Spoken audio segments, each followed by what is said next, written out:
რაც არ უნდა მოუტანო გინდა დამცავი ღვედი, გინდა ჩაფხუტი, არაფერს არ იფარებენ რა, მარტო აქ არა, ბევრგან არის ეგ პრობლემა და რამე რომ მოვიდეს და გადმოვარდეს ან რაღაც დაუზინდეს თავის თავზე იღებს პასუხისმგებლობას ფაქტიურად რა.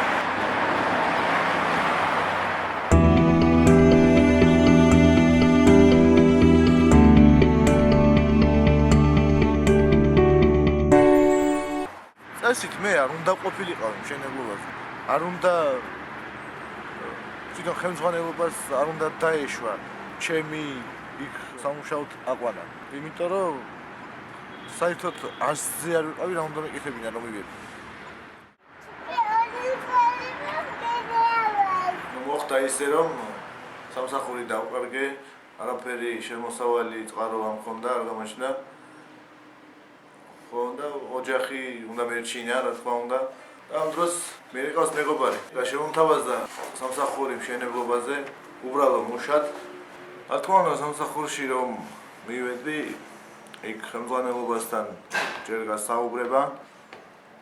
შემდეგ იყო ეს ბიუროკრატიული საკითხები, სადაც გავეცანი უსაფრთხოების საომების კონცეს ფორმა,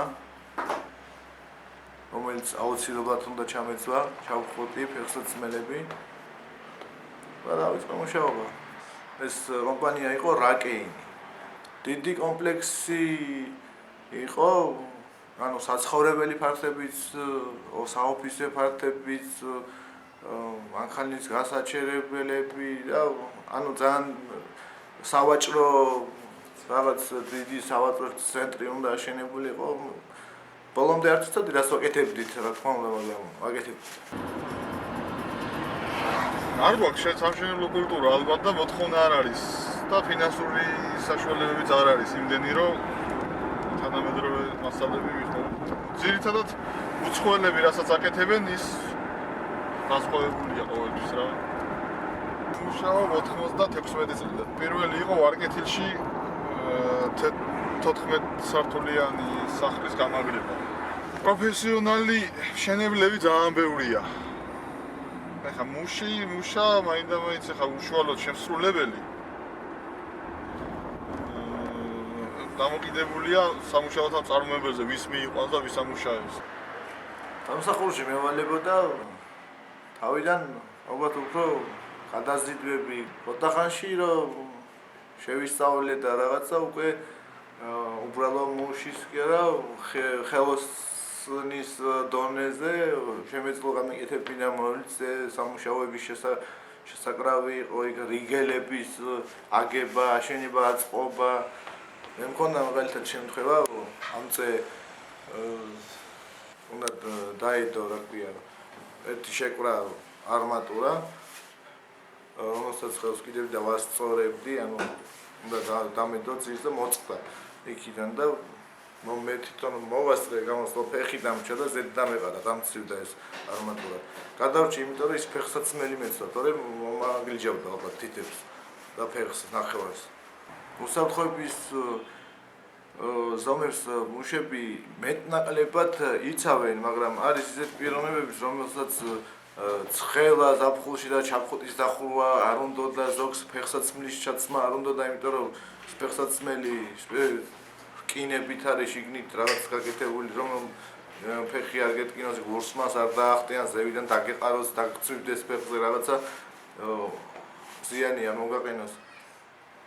იყო შემთხვევა, ჩემამდე ყოფილა შემთხვევა, სანამ მე დავიწყებდი მუშაობას, ვიღაცა შახტში ჩავარდა და მოიტეხა რაღაც ხელი, ფეხი. მუშის დაუდევრობის ბრალი იყო. მე მაგალითად დამცხა იმ დღეს და გავიხადე ზევიდანაც გავიხადე, შორტები ჩავიცვი და ისე ვიმუშავე. იმ დღეს არაფერი მიგია, მაგრამ მეორე დილით მოხარშული ვიყავი მზეზე. დამწყობა მქონდა მიღებული სერიოზული. ანუ ტყავი მძრებოდა, ისე დავიწვი. სხვათა შორის ერთი-ორჯერ მეც მქონია ხოლმე ეგეთი შემთხვევა. დემონტაჟს აკეთებდნენ რაღაც ძველი კედლის და ხარაჩო ჩამოეშალათ და ორი კაცი ჩამოვარდა და ერთ ფეხი მოწყდა, მეორეს მე მგონი კლავი ჰქონდა დაზიანებული თუ ამოვარდნილობა ჰქონდა.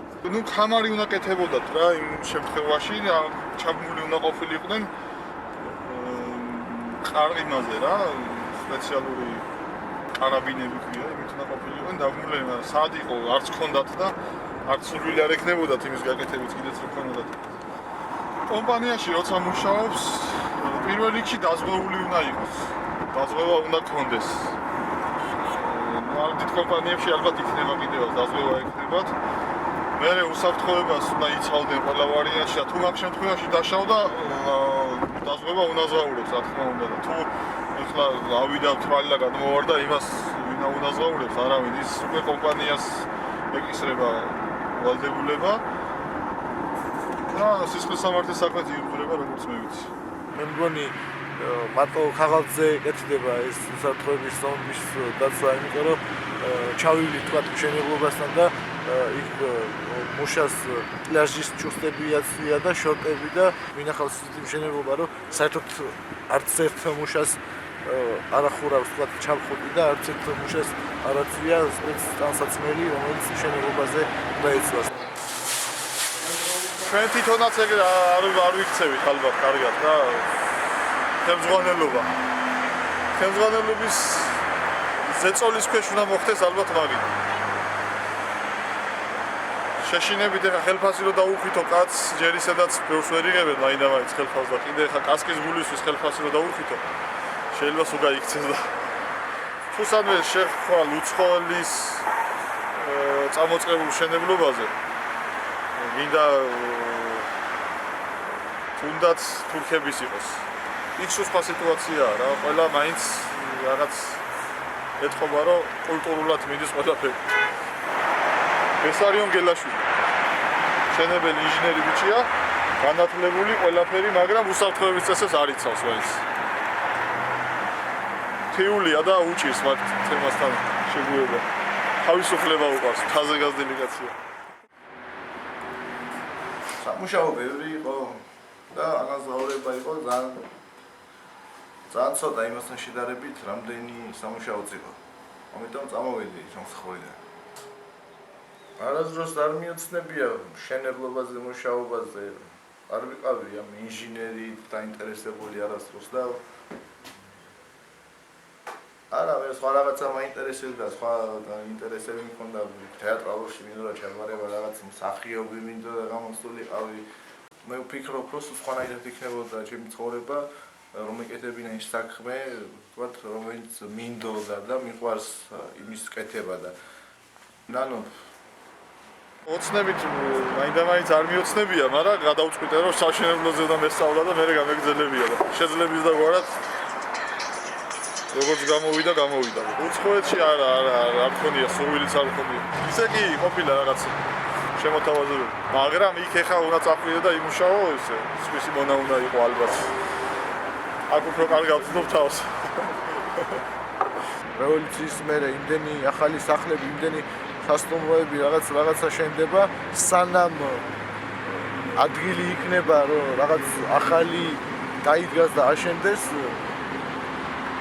სულ იქნება ეს სამსახური. უბრალოდ თუ შანსი მიეცემა მუშა მშენებელს, რომ სხვაგან წავიდეს, ის აუცილებლად წავა, მე ესე ვფიქრობ. იმიტომ რომ იქ არ არის ანაზღაურება იმდენი, რამდენი შრომაც დევს თვითონ ამ მშენებლობაში. იცი რა, ვაპირებ ერთია და ცხოვრება რას მომიტანს მეორე.